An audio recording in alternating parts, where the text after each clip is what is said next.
கணேசமே நமக. பார்த்தா கண்டிப்பா ஏரியாவது ஒன்ன கொத்திடுன்னு நினைக்கிறேன். எவன் மாட்ட போறாளோ. இந்த பொண்ணு எங்கேயோ பார்த்த மாதிரி.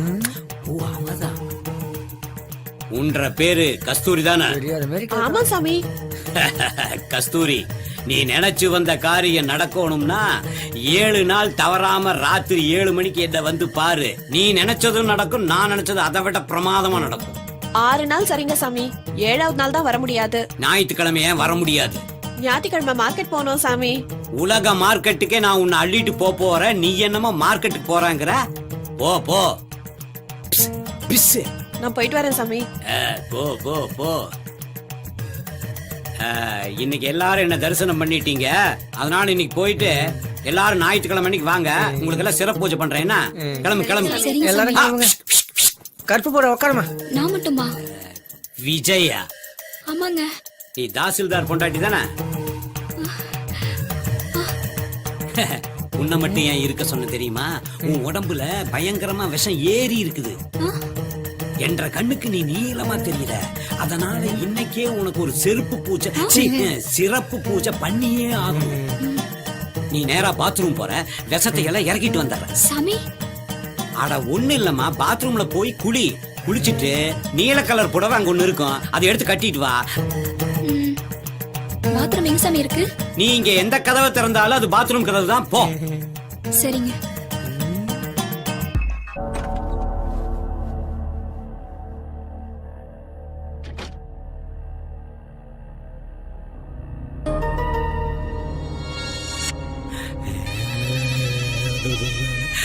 உங்க பார்வை என்ன சங்கடப்படுத்துது சாமி? ஏய் விஜயா, நான் ஒருத்தன் பார்த்ததுக்கே சங்கடப்படுறியே, உலகமே பார்த்துட்டா? என்ன சாமி சொல்றீங்க? உன் நல்லதுக்கு தான் சொல்றான் மணி. அதாவது நீ பாத்ரூம்குள்ள குளிக்கிறதுக்கு போன உடனே ஷவரைத்தான் திறந்த. நீ அதை திறக்கிறதுக்கு முன்னாடி ஷவருக்கு மேல இருந்த கேமராவை நான் திறந்துட்டேன். என் ரூம்ல இருந்தே உன்னோட குளியல, அந்த நிர்வாண குளியல அப்படியே ரெக்கார்ட் பண்ணி வச்சுட்டேன். என்ன பாவிகளா? இந்த பாரு, உன்னுடைய நிர்வாணம் எனக்கு வருமானம்.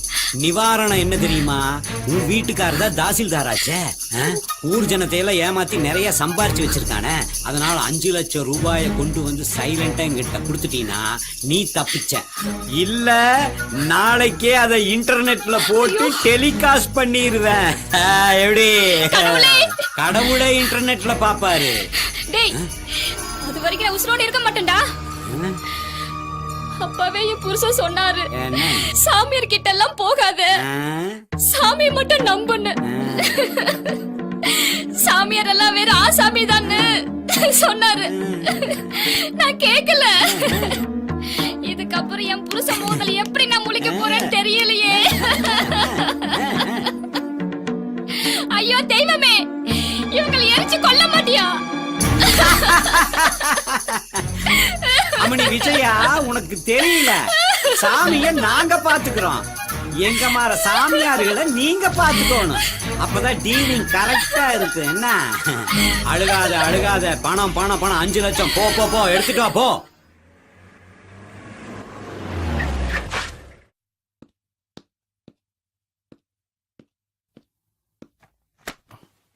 விஜயா, எங்க போயிருப்பா? பெட்ரூம்லயும் இல்ல.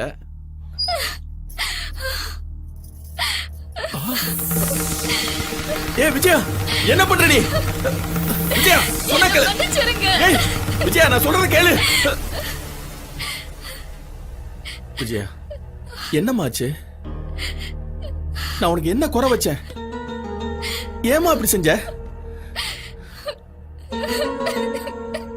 ஏய், நான் கேட்டுட்டு இருக்கேன்ல, இப்படியே அழுதுட்டு இருந்தா என்னடி அர்த்தம்? சரி சரி சரி, அழாதம்மா அழாதம்மா அழாதம்மா, அழாத அழாத அழாத. என்ன மன்னிச்சிருங்க, நீங்க எவ்வளவு சொல்லியே கேட்காம. அழாதம்மா அழாதம்மா, நான் சொல்றத கேளுமா. இங்க பாரு, என்ன பாரு, என்ன பாரு, என்ன பாரு, அழாதம்மா. என்ன நடந்துச்சுன்னு சொல்லுமா. உங்களுக்கு தெரியாம அந்த சாமியாரை பார்க்க போயிருந்தேன்.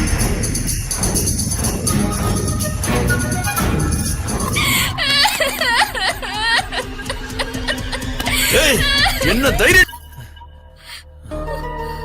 என்னடி பாக்குற? நீ தூக்கு மாட்டினதுல தப்பே இல்லடி. கணவனே கண் கண்ட தெய்வம்னு சொல்லியிருந்தாலும் அதை எங்கடி நினைச்சு பாக்குறீங்க? கண்ட கண்ட கம்நாட்டிங்க கால்ல விழுந்து கற்ப பறி கொடுத்துட்டு வரீங்க. புல்ல அடிச்சாலும் நான் தாண்டி உனக்கு புருஷன். புல்ல கஞ்சா அடிச்சிட்டு அவனுங்க மயங்குறானுங்களோ இல்லையோ, உங்கள மாதிரி பெண்களோட மனச மாத்தி மிஸ்யூஸ் பண்றதாண்டி நடக்குது. டிவிலையும் நியூஸ் பேப்பர்கள்லயும் எத்தனையோ சாமியார்களை போலின்னு சொல்றாங்க. அத பார்த்து நீங்க எல்லாம் திருந்தலையடி. உங்கள மாதிரி புருஷங்க பேச்ச கேட்காத பொம்பளைங்களாலதான் சுனாமி, பூகம்பம்னு எல்லா பேரழிவும் வருது. பாரு, முதல்ல நீ போய் குளிச்சுட்டு வா. போ. சரிங்க. இவ்வளவு மாதிரி பொம்பளைங்களால எந்த ஒரு ஆம்பளையும் நிச்சயமா நிம்மதியா வாழவே முடியாது. இனிமேல் சாமி தவிர எந்த ஒரு சாமியாரையும் தேடி போக மாட்டேன். தயவு செஞ்சு என்ன நம்புங்க. அவன் கேட்ட 5 லட்சம் ரூபாயை கொடுத்துடலாங்க. 5 லட்சமா?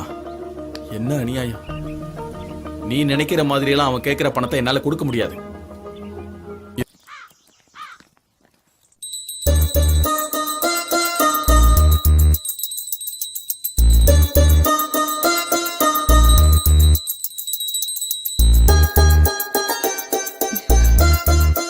ஒவ்வொருத்தரா வந்து ஆசீர்வாதம் வாங்கிக்கங்க.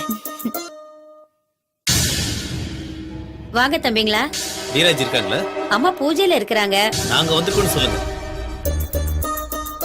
எல்லோரும் எழுந்து தியான மையத்திற்கு செல்லுங்கள். சரியா?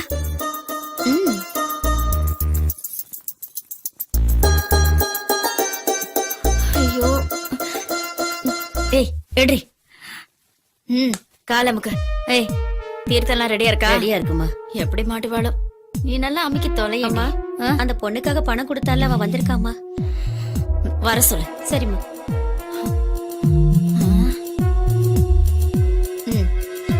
இவன் கிட்ட பணம் வாங்கினாலும் வாங்கணும், அவதான் வேணுங்கிறான். என்ன பண்றது?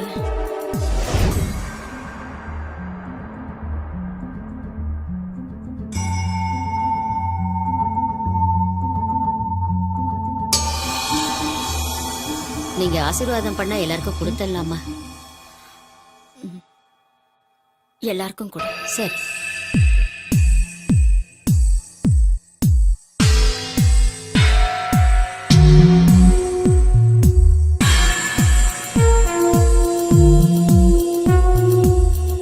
நீங்க யாரும் பயப்பட வேண்டாம். இது வெறும் துளசி தீர்த்தமே. அனைவரும் பருகுங்கள்.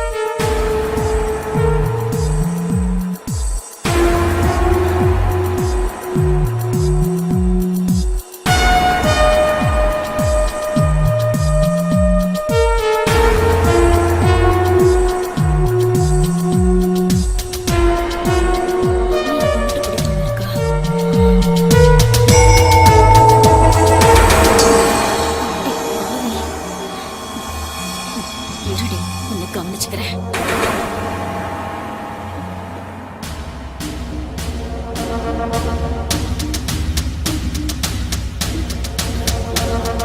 என்கிட்டயே நடிக்கிறியா? இப்போது அனைவரும் யோக நிலைக்கு செல்லுவோம். எழுந்து நில்லுங்கள்.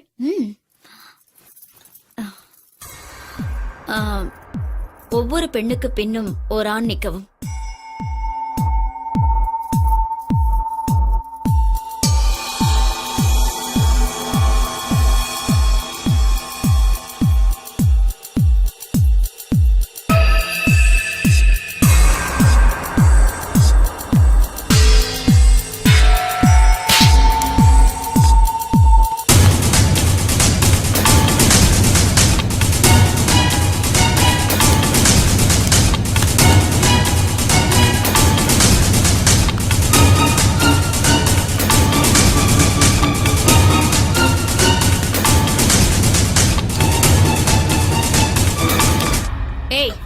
என்ன எலி பிடிச்சிட்டு இருக்கியா?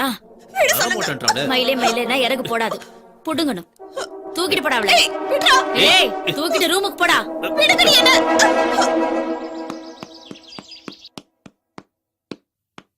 நில்லுப்பா தம்பி, நில்லுப்பா. நில்லுப்பா, இருப்பா. ஏய், என் தங்கச்சிங்க சொல்ல சொல்ல கேட்காம உள்ள வந்துட்டாமா, மன்னிச்சிருங்க. சொல்லுமா, என் தங்கச்சி எங்க இருக்கா சொல்லு. அவளை எங்க மறைச்சு வச்சிருக்க? உன் தங்கச்சிய எங்கேயோ தொலைச்சிட்டு இங்க வந்து கேட்டா எப்படி? உன் ஆசிரமத்துக்கு போறேன்னு சொல்லி தான் கிளம்புனா. அதுக்கப்புறமா தான் அவளை காணும். அவளை காணும்னா போலீஸ் ஸ்டேஷன்ல கம்ப்ளைண்ட் கொடு, இல்லனா பேப்பர்ல காணவில்லைன்னு விளம்பரம் கொடு. அதை விட்டுட்டு இங்க வந்து கேட்டா எப்படி? இத பார், இந்த ஆசிரமத்துக்கு தினமும் 100கணக்கான பொண்ணுங்க வராங்க. அதுல உன் தங்கச்சி யாருன்னு எனக்கு எப்படி தெரியும்? இன்னைக்கு ராத்திரிக்குள்ள என் தங்கச்சி வீட்டுக்கு வரல, அப்புறம் நான் மனுஷனாவே இருக்க மாட்டேன். நான் பார்க்காத மனுஷனா நான்